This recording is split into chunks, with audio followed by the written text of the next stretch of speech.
मेरी नैया उस पार लगा देना। अब तक तो निभाया है, आगे भी निभा देना। अब तक तो निभाया है, आगे भी निभा देना। भगवान मेरी नैया उस पार लगा देना। जो समस्त एकादशी है, इन एकादशियों का जो नियम है, जो विधान है कि ये जो एकादशी है यह सबसे श्रेष्ठ और उत्तम एकादशी मानी जाती है। आषाढ़ मास के कृष्ण पक्ष की एकादशी के दिन जो एकादशी का नाम लिया जाता है वह योगिनी एकादशी है। इस योगिनी एकादशी का व्रत जो है सर्वश्रेष्ठ और उत्तम माना जाता है। इसी दिन प्रातःकाल शुभ दिन में उपवास और भगवान विष्णु जी का पूजन, उनकी उपासना, इसका जो है विशेष जो है फल और विशेष महत्व जो है इसका बतलाया गया है। इस एकादशी के दिन कहते हैं कि यदि पीपल के पेड़ की पूजा की जाए तो उसका भी फल जो है मनुष्य को प्राप्त हो जाता है। विशेषकर ये योगिनी जो एकादशी है, इस एकादशी में पीपल के पेड़ की पूजा करने का भी विशेष महत्व बतलाया गया। इस एकादशी का महत्व तीनों लोकों में जो बड़ा प्रसिद्ध है, इसीलिए इस एकादशी को करने से मनुष्य के जो समस्त पाप हैं वह समस्त पाप जो है नष्ट हो जाते हैं और पाप नष्ट हो करके उन मनुष्यों को जो मुक्ति की प्राप्ति हो जाती है। योगिनी एकादशी का व्रत करने से एक दिन पहले, जैसे दशमी हुई, दशमी की रात्रि, फिर एकादशी, फिर द्वादशी, शास्त्रों में इतना तक वर्णन है कि दशमी की रात्रि को भी नमक का सेवन नहीं करना चाहिए और एकादशी का दिन तो शुद्ध रहता ही है और द्वादशी के दिन भी जो है नमक का सेवन नहीं करना चाहिए। यह 2 दिन नमक वर्जित होने पर एकादशी के पूर्ण फल जो है मनुष्य को प्राप्त हो जाता है। सो हे राजन, दशमी के दिन से ही एकादशी के व्रत के नियम का पालन मनुष्य को कर लेना चाहिए। यह व्रत जो है दशमी तिथि की रात्रि से शुरू होकर के द्वादशी के सुबह प्रातःकाल भगवान की पूजा करने तक जो है इसका फल मनुष्य को जो है प्राप्त होता है। इसीलिए ये 3 दिन का जो एकादशी का विशेष नियम जो है शास्त्रों में बतलाया हुआ है।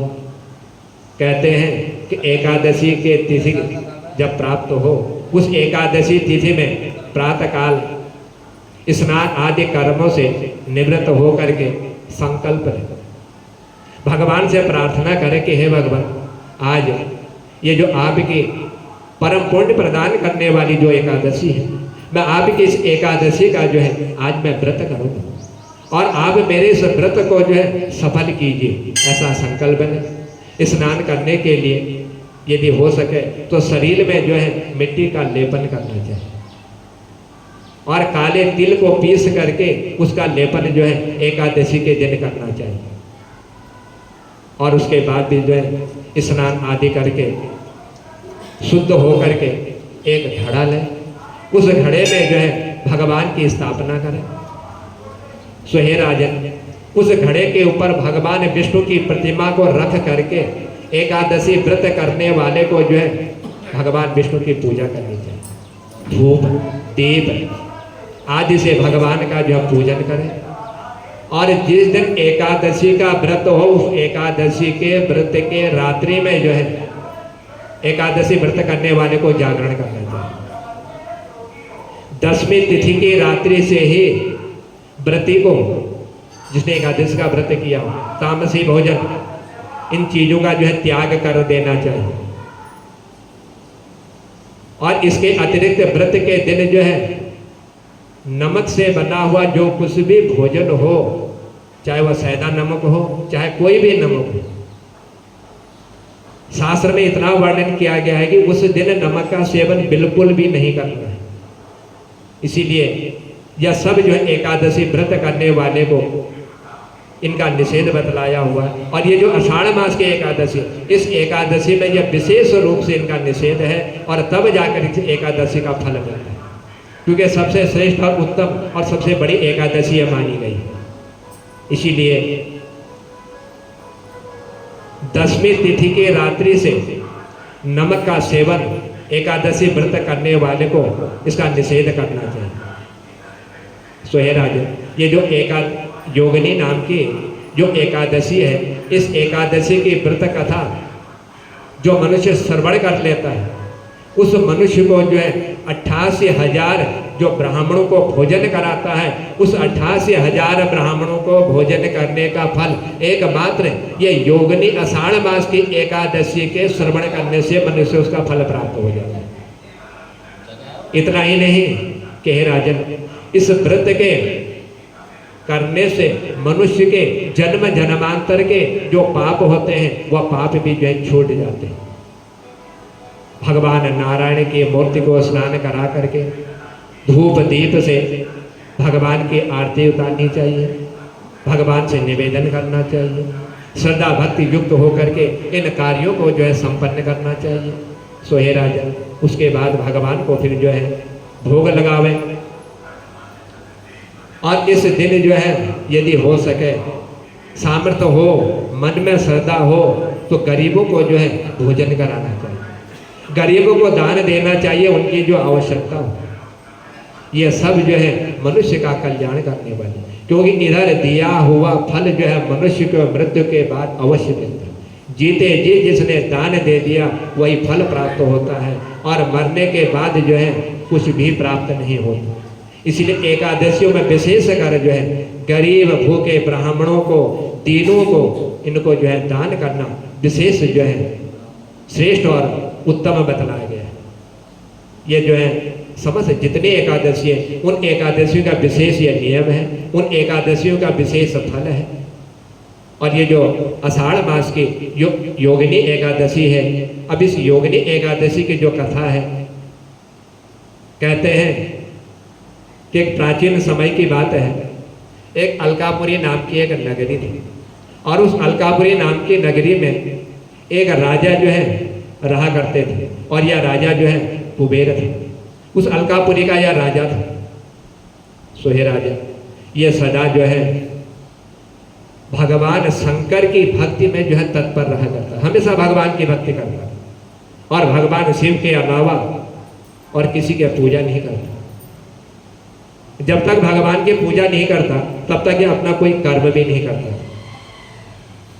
और उसी के यहाँ पर जो है एक उसका सेवक था, उसका अनुचर था, उसका नाम था हेमवाली।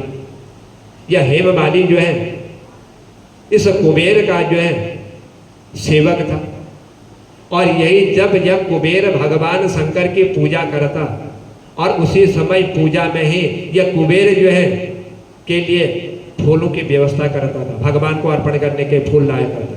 इसका नित्य यही काम था कि कुबेर पूजा करे, मंदिर में जाए, और ये जो है बगीचे से फूल तोड़ करके जो है कुबेर को मंदिर में जा करके दिया करता। सो हे राजन, हेमवाली की जो पत्नी थी यह बहुत सुंदर थी। एक दिन की बात है, इसकी जो पत्नी है उसका नाम जो है विशालाक्षी थी, और यह इतनी सुंदर थी कि देवताओं की जो स्त्रियां होती हैं उनके समान यह सुंदर दिखाई देती थी। सो हे राजा, वह यक्ष जो है एक दिन काम के पास में वध करके अपनी पत्नी के साथ जो है आसक्त हो गया। आज उसको मालूम ही नहीं हुआ, ज्ञान नहीं रहा, ध्यान तक नहीं रहा कि कुबेर पूजा के लिए भगवान शंकर के मंदिर में मेरी राह देख रहे होंगे और मुझे फूल लेकर के जाने हैं। आज उसको कुछ भी मालूम नहीं हुआ, इतना आसक्त अपनी पत्नी पर हो गया। तो एक दिन जब हेमवाली मान सरोवर में फूल ला करके उधर कुबेर को देने के लिए उसको जाना था, लेकिन उधर से फूल तोड़ करके लाया, कुबेर को ना दे करके अपने घर पहुंच गया।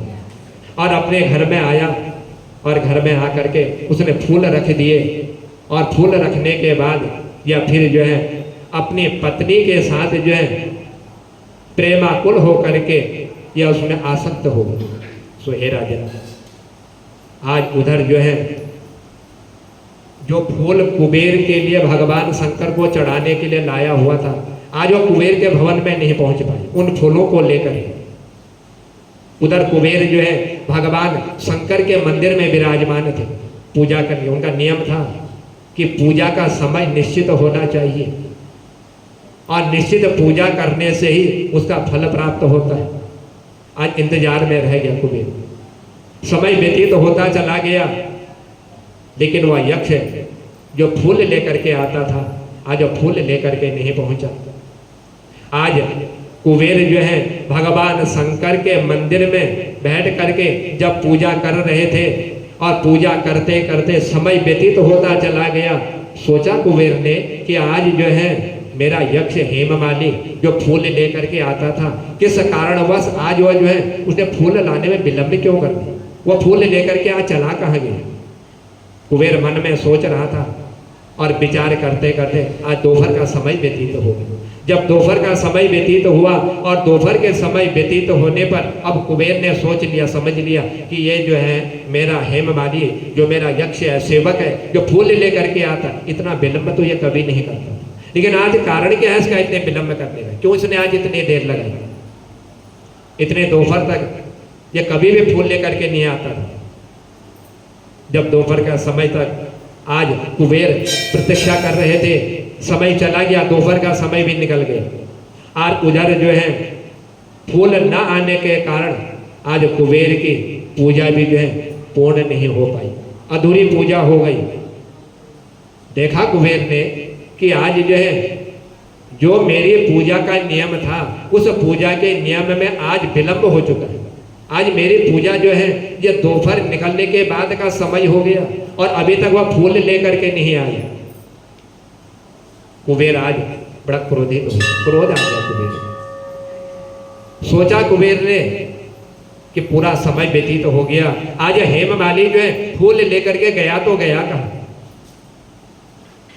बुलाया कुबेर ने अपने सेवक को और सेवक को बुला करके कहा, क्रोध आया हुआ था और क्रोध के साथ ही इसने जो है अपने सेवक को बुलाया। घबरा गया सेवक कि आज कोई हमसे कोई अपराध तो नहीं हो गया, हमसे कोई गलती तो नहीं हो गई।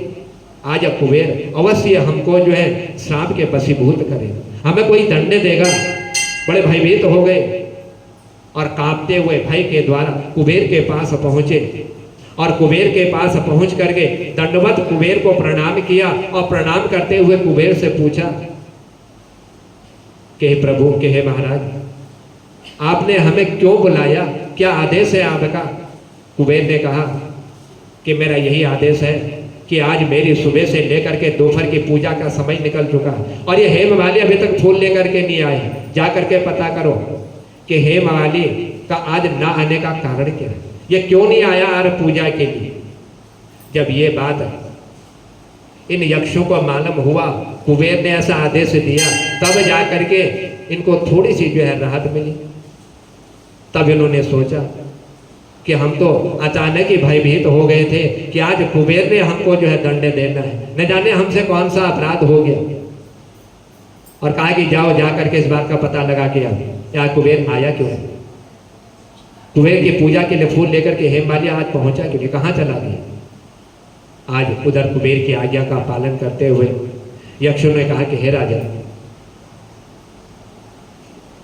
जब ये पता लगाने के लिए पहुंचे उसके महल में जहाँ रहता था यह हेममाली, वहाँ जा करके देखा कि हेममाली ने एक टोकरी में भगवान के चढ़ाने के लिए फूल रखे हुए हैं जो मंदिर में जा करके कुबेर को देता था, और उधर अपनी पत्नी के साथ यह आसक्त है, काम वासना में जो है पड़ा हुआ है। यह आज इन यक्षों ने देख लिया और जा करके सीधे कुबेर के पास पहुंचे और कुबेर के पास जा करके कहा कि हे राजा, हम जा करके उस हेममाली को देख करके आए हुए हैं, उसने पूजा के लिए फूल तो रखे हुए हैं लेकिन वो अपने घर में रखे हुए हैं और अपनी पत्नी के साथ अभी तक वह जो है काम वासना में वह विरक्त हुआ है। आज इन यक्षों की बात जब कुबेर ने सुनी, क्रोध आ गया कुबेर को, क्रोधित हो गया और क्रोधित होकर के तुरंत ही आदेश दे दिया अपने सेवकों को कि जाओ जा करके हेममाली को बुलवा करके लाओ। सेवक पहुंचे हेममाली के घर में और जा करके जब हेमवाली से इन्होंने कहा, कुबेर के यक्षों ने कि आओ जाओ, तुम्हें जो है आज हमारे राजा कुबेर ने तुम्हें बुलाया हुआ। बड़ा भयभीत हो गया हेमवाली। मालूम था कि मैंने पूजा के लिए फूल लेकर के नित्य जाता था, आज विलंब हो गए मेरे पूजा। आज मैंने जो है कुबेर की पूजा में जो है विलंब कर दिया, फूल नहीं पहुंचा पाया। बड़ा भयभीत हो गया। अब मन में विचार कर रहा, सोच रहा है कि न जाने आज ये कुबेर जो है कौन सा मुझे सांप देगा। क्योंकि कुबेर की पूजा में जब विलंब होता है, कोई वस्तु नहीं पहुंच पाती है मेरे द्वारा, तो क्रोधित होकर के बड़ा भयंकर सांप देते हैं। आज न जाने ये जो मेरा शरीर है, मेरी पत्नी से मेरा वियोग हो जाएगा। आज वह कुबेर जो है बड़ा क्रोधित है, आज मुझे वह सांप देगा, क्योंकि मैंने ऐसा कर्म किया है, उस कर्म का फल आज मुझे भोगना तो नहीं पड़ता है। ऐसा अपने मन में सोच रहा था। देर हुई जान करके हेमवाली के नेत्र आज भय से बड़े व्याकुल हो गए, आंख से आंसू भी गिरने लगे आज हेमवाली के। मालूम था कि मैंने अपराध किया हुआ है। मैं नित्य जाता था भगवान शंकर के मंदिर में, कुबेर को जो है फूल दे करके आ जाता। आज मैंने बहुत बड़ी गलती कर दी। मैं फूल वहां न ले जा करके आज अपने घर पर ले करके आया। आज इसके नेत्र जो है भय से बड़े व्याकुल हो गए थे। रोने लगा, विलाप कर रहा है। और कुबेर के जो यक्ष सेवक पहुंचे हैं, उनके साथ ये धीरे धीरे आज कुबेर के पास इसको ले करके जा रहे हैं। ये यक्ष जो है इस हेमवाली को लेकर के कुबेर के राजभवन में पहुंचे। और जब कुबेर के राजभवन में पहुंचे तो वहां पर जा करके या कुबेर के सामने भयभीत होकर के खड़ा हो गया। मन में विचार करने लगा कि आज कुबेर न जाने कैसा मुझे सांप देगा, आज न जाने मेरे अपराध का मुझे क्या फल भोगना पड़ेगा। जब उनके सामने खड़ा हुआ और जो ही कुबेर ने इस हेमवाली की तरफ एक नजर डाली तो बड़ा भयभीत दिखाई दे रहा था कुबेर। आंखें बड़ी लाल हो रही थी और लाल आंखों से क्रोधित होकर के आज कुबेर कहने लगा हेमवाली से, कह रहे पापी, अरे दुष्ट दुराचारी, तूने मेरी पूजा में विघ्न डाल दिया। मेरी पूजा में आज तूने जो है समय पर फूल न ला करके मैं दोपहर तक तेरी जो है प्रतीक्षा करता रहा, और दोपहर की पूजा भी निकल गई और तो फूल ले करके नहीं आया। तूने पाप किया हुआ है। तूने आज जो है भगवान की अवहेलना की है।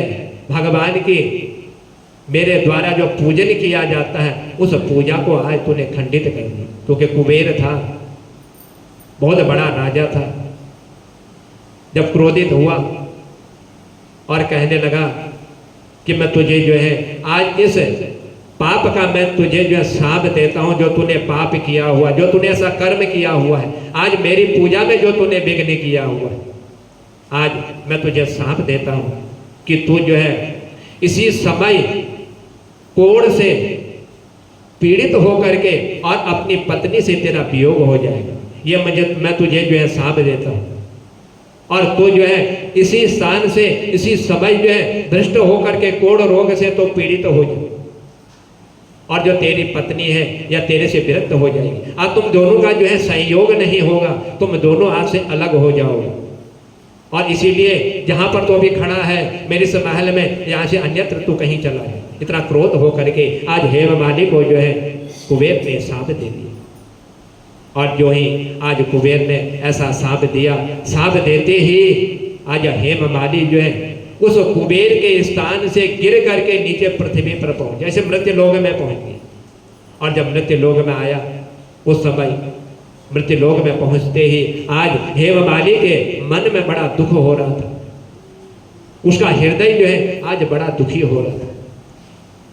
कुबेर के श्राप देने के कारण कोढ़ तो उसको हो गया, लेकिन अपना पूर्व जन्म उसको याद था कि मैं पूर्व जन्म में क्या था, क्या करता था, क्या मेरा कर्म था, यह सब कुछ याद है। आज कुबेर के कोढ़ होने के श्राप के कारण आज इस हेमवाली का पूरा शरीर जो है कोढ़ से भर गया। पूरे शरीर में आज इसका कोढ़ हो गया।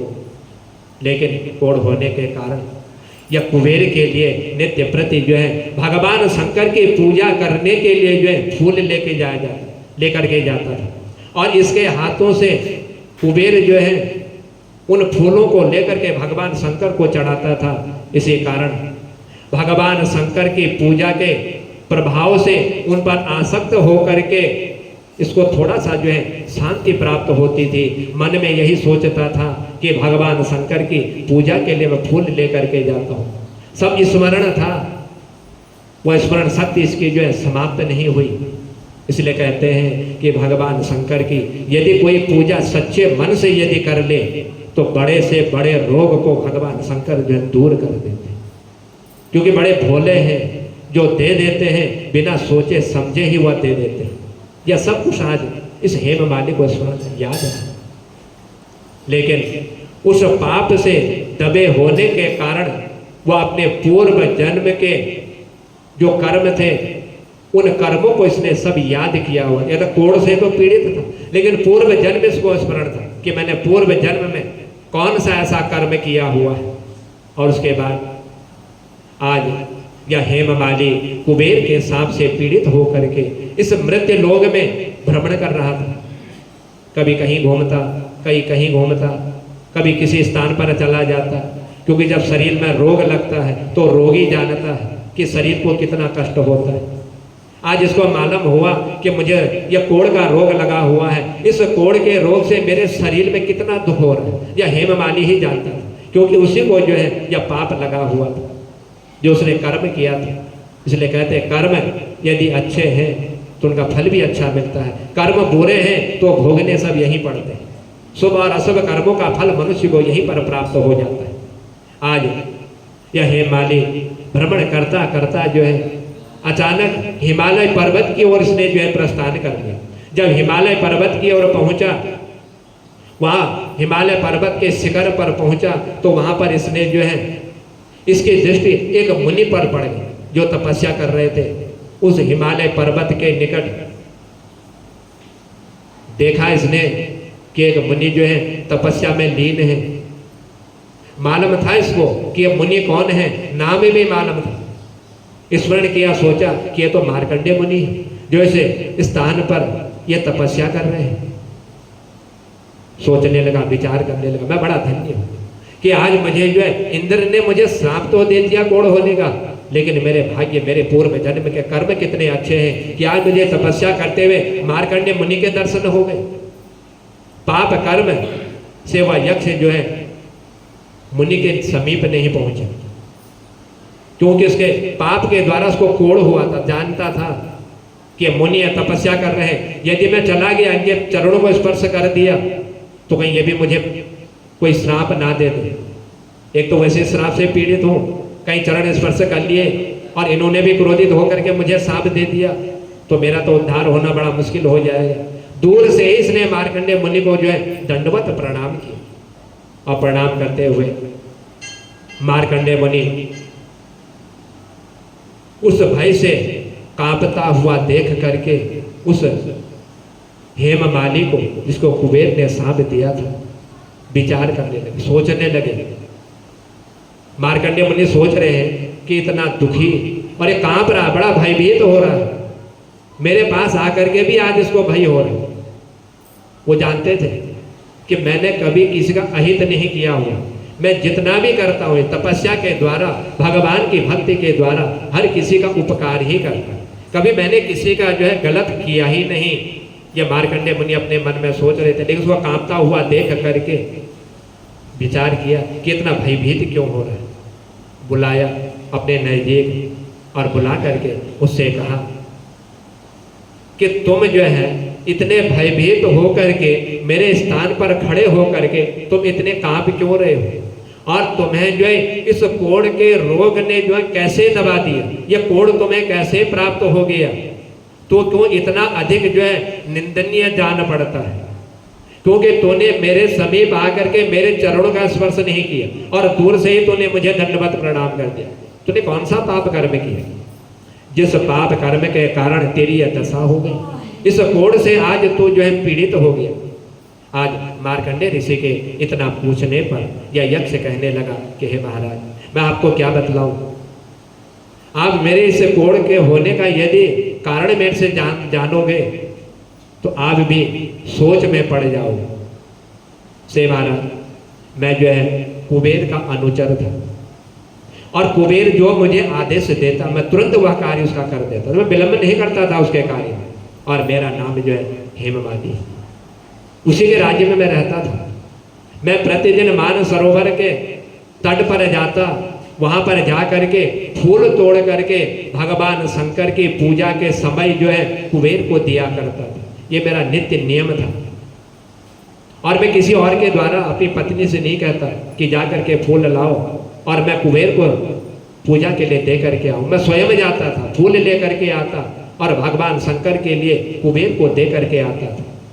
सो महाराज एक दिन की बात है कि मैं फूल को लेने के लिए मानसरोवर गया था। फूल तोड़ करके मैं लाया और ला करके मैं भगवान शंकर के मंदिर में न जा करके मैं अपने घर पहुंच गया। और घर जो ही मैं आया तो घर आकर के मैंने फूल अपने घर में रख दिए और अपनी पत्नी के साथ में जो है कामवश हो गई। मुझे मालूम नहीं पड़ा, मुझे समय का कुछ भी ज्ञान नहीं रहा कि कितना समय निकल चुका है। आज कुबेर के पूजा में कितना विलंब हो गया इसका मुझे कुछ भी ध्यान नहीं रहा। इसीलिए आज राजा कुबेर ने कुपित होकर के मुझे यह शाप दे दिया है। उनने कहा कि तूने अपराध किया, तूने मेरी पूजा में फूल लाने में विलंब किया हुआ है, तू दुष्ट है, दुराचारी है, तू पापी है। इसीलिए तू इसी वक्त जो है कोढ़ के रोग से पीड़ित हो जा और पत्नी से तेरा वियोग हो जाएगा। ये मुझे कुबेर ने जो है श्राप दे दिया। लेकिन कुछ पूर्व कर्म के मेरे कर्म ऐसे थे कि मैं जब फूल लेकर के जाता था वह भगवान शंकर को अर्पण होते थे। उसी कारण आज मुझे आपके दर्शन मिल हो गए, शायद मेरा उद्धार होने वाला है, जिससे आज मैं जो है कुबेर के शाप के कारण मैं जो है इस कोढ़ रोग से पीड़ित हो गया और पत्नी से भी जो है मेरा वियोग हो गया। मेरी पत्नी मेरे से बिछुड़ गई। हे मुनिवर, इस समय किसी शुभ कर्म के प्रभाव से मैं आपके निकट पहुंच चुका हूं। संतों का चित्त जो है बड़ा मलिन होता है, बड़ा निर्मल होता है। वह परोपकार में ही लगे रहते हैं, दूसरों का उपकार करने में ही लगे रहते हैं। यह संतों का नियम है। इसीलिए यह जान करके अब आप जो है मैंने जो अपराध किया हुआ है, आप मेरे इस अपराध को दूर करने का कोई उपाय मुझे बतला दीजिए। वो ऐसा कौन सा कर्तव्य है जिस कर्तव्य के कारण मेरा यह रोग भी दूर हो जाए और मैं जो अपने पूर्ण रूप में मैं आ जाऊं, जो मेरा पहले का रूप था उस रूप में आ जाऊं। ऐसा कोई उपदेश आज मुझे आप दे दीजिए जिसके कारण मेरा कोढ़ जो है दूर हो जाए। विनती करने लगा और दंडवत प्रणाम करने लगा, मेरे अपराध को आप क्षमा कर। आप संत हैं, आप साधु हैं, क्यों संत जो है दूसरों का ही उपकार करते हैं। आज उस हेममाली की ऐसी वाणी को सुन करके और मार्कंडेय ऋषि कहने लगे कि तुमने मेरे इस स्थान पर आकर के बिल्कुल सत्य बात तुमने कही हुई, तुमने आज झूठ नहीं बोला है, इसीलिए असत्य भाषण तुमने नहीं किया। इसीलिए मैं तुम्हारे कल्याण का एक उपदेश तुम्हें देता हूं। यदि तुमने मेरे यहाँ पर आकर के यदि झूठ बोला होता तो मैं तुम्हें उपदेश नहीं देता तुम्हारे कल्याण का, क्योंकि संत है मार्कंडेय मुनि, मालूम है कि ये झूठ बोल रहा है या सत्य बोल रहा है। कह दिया कि तूने सत्य बोला है, इसलिए आज मैं भी तुझे इस कोढ़ से मुक्ति दिलाने का उपाय तुझे बतलाऊंगा, उपदेश तुझे देता। आज मार्कंडेय ऋषि इस यक्ष जो कुबेर का अनुचर था हेममाली कहने लगे कि हेममाली, अब मैं तुम्हें उपदेश बतला रहा हूं, ध्यान पूर्वक सुनना और नियम पूर्वक जो उसका पालन करना। और यदि तूने नियम पूर्वक उसका पालन कर लिया तो तेरा यह कोढ़ का रोग जो है एक क्षण भर में ही समाप्त हो जाए। तो कहने लगे कि तुम जो है ये जो आषाढ़ मास जो कृष्ण पक्ष आएगा, उस आषाढ़ मास के कृष्ण पक्ष की जो एकादशी आएगी, जिसको योगिनी एकादशी के नाम से जाना जाता है, तुम उस योगिनी एकादशी का व्रत करो, उसका उपवास करो, भगवान की पूजा करो। जो नियम मैंने पहले आपको बतला दिए कि 10वीं एकादशी और द्वादशी ये 3 दिन का नियम कर लो। नमक का तुम जो है सेवन मत करो, भगवान की भक्ति करो, रात्रि जागरण करो और कलश में भगवान विष्णु की प्रतिमा स्थापित करके उनका पूजन करो, गरीबों को दान दो, भोगों को भोजन दो, तो तुम्हारा कल्याण हो जाएगा। ये तो तुम्हारा पाप है, या कुबेर ने जो तुम्हें कोढ़ होने का पाप दिया है, यही योगिनी एकादशी है जो इस कोढ़ से मुक्ति दिला देती है। ये बड़े बड़े पापों को भस्म कर देती है। ये तुम्हारा कोढ़ भी जो है इस योगिनी एकादशी से जो है यह भी समाप्त हो जाए। इसीलिए जो योगिनी एकादशी है, यह आषाढ़ मास की योगिनी एकादशी सबसे बड़ी एकादशी है, जिसने भक्ति युक्त होकर के इसका जो है नियम धारण कर लिया तो बड़े बड़े से रोगों को यह जो है समाप्त करने वाली है। इस व्रत के पुण्य से तुम्हारा कोढ़ जो है निश्चय ही दूर हो जाए, और तुम्हारी पत्नी से जो वियोग हुआ है वह पत्नी से तुम्हारा मिलन भी हो जाएगा। यह इतनी बड़ी एकादशी है, इसलिए तुम योगिनी एकादशी का उपवास करो, इस एकादशी का व्रत करो।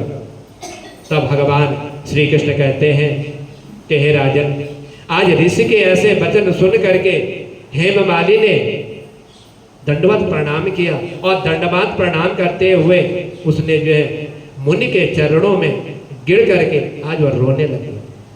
उधर प्रणाम कर रहा था और प्रणाम करती अचानक जो है अपने कर्मों के द्वारा किए हुए पाप का प्रायश्चित करने के कारण सब कुछ स्मरण हो आया, रोने लग गया मुनि के चरणों में कि हे मुनिवर, कि आप जो है रोगों का कल्याण करने वाले, कष्टों को दूर करने वाले हैं। आज आपने मुझे जो यह उपाय बतलाया है, जो व्रत जो उपदेश दिया हुआ है, तो अपने पूर्व जन्म के कारण इतना मुझे भी स्मरण है भगवान शंकर की कृपा से कि संतों का दिया हुआ उपदेश कभी व्यर्थ नहीं होता, वह कल्याण करने वाला होता है। तुरंत ही मार्कंडेय मुनि ने अपने चरणों से उसको उठाया और उठा करके आज जो है मुनि के स्पर्श करते ही हेममाली को बड़ा आनंद प्राप्त हो गया। सोच लिया हेममाली ने कि आज मेरा उद्धार हो गया, किसी कारणवश मैं जो है इस स्थान पर पहुंच गया था, यह देवताओं की ही कृपा है और मेरे उस जन्म के किए हुए कर्मों का ही फल है। और मार्कंडेय मुनि के उपदेश से उसने योगिनी एकादशी का व्रत जो है प्रारंभ कर दिया। 10वीं का दिन, एकादशी का दिन और द्वादशी का, ये 3 दिन का नियम इसने इनका पालन किया। और एकादशी के नियम का पालन करते ही जो इसने द्वादशी के दिन भगवान की पूजा करते हुए एकादशी के व्रत का पालन किया, गरीबों को जो है अन्न का दान दिया, उनको भोजन दिया, जिसको जिस वस्तु की आवश्यकता थी उसका दान जो है उनको दिया, उस दान के द्वारा उसका जो पुण्य था वह पुण्य तुरंत ही जो है इस हेममाली को प्राप्त हो गया। और पुण्य प्राप्त होते ही इसके शरीर में जो कोढ़ लगा था, आज वह कोढ़ जो है इसका समाप्त हो गया। और जब का कोढ़ समाप्त हुआ तो मुनि के कहने के अनुसार इस कुबेर ने के इस अनुचर ने जो है उस मुनि के द्वारा बतलाए हुए योगिनी एकादशी का व्रत किया था, अनुष्ठान किया था, और उसी के अनुष्ठान के द्वारा, उसी के व्रत के द्वारा आज पूर्ण रूप से सुखी हो गए। सो हे राजन, उस एकादशी के व्रत के ही कारण इसके समस्त पाप जो है आज दूर हो गए। इसीलिए यह आषाढ़ मास के कृष्ण पक्ष की योगिनी एकादशी जो है, यदि इसका कोई विधि पूर्वक व्रत कर लेता है, पालन कर लेता है, जिस तरह से हेममाली के शरीर का कोढ़ समाप्त हुआ, उसी तरह से मनुष्य के जन्म जन्मांतर के बड़े से बड़े पाप और रोग जो है इस एकादशी से जो है समाप्त हो जाते हैं, नष्ट हो जाते हैं।